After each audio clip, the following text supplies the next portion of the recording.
আমাৰ অসমত এখন আইন আছে Assam agricultural land regulation of reclassification and transfer for non agricultural purpose.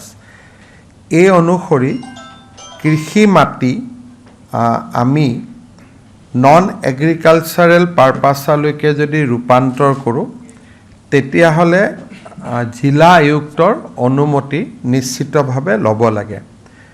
আজি কেবিনেটে এটা এমেণ্ডমেণ্ট আনিছে যে এজন ব্যক্তিয়ে যদি নিজৰ কৃষি মাটিত ক্ষুদ্ৰ উদ্যোগ স্থাপন কৰিব খোজে, ক্ষুদ্ৰ বা খাদী উদ্যোগ বা ক্ষুদ্ৰ উদ্যোগ স্থাপন কৰিব খোজে, তেতিয়াহ'লে অনুমতি তাৰ বাবে স্বয়ংক্ৰিয় হ'ব।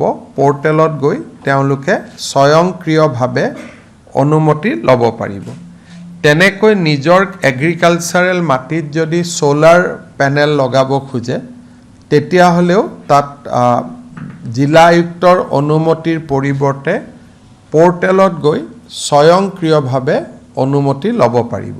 এতিয়াৰ পৰা ক্ষুদ্ৰ আৰু খাদী উদ্যোগ স্থাপন কৰাৰ কাৰণে আৰু সোলাৰ পেনেল স্থাপন কৰিবৰ বাবে কৃষি মাটি পৰিৱৰ্তন কৰাটো অট'মেটিক হ'ব। তাত জিলা আয়ুক্তৰ অনুমতিৰ প্ৰয়োজন নাথাকিব। আজি কেবিনেটে এই আইনখন বিধানসভাত আনিবৰ বাবে অনুমতি প্ৰদান কৰে।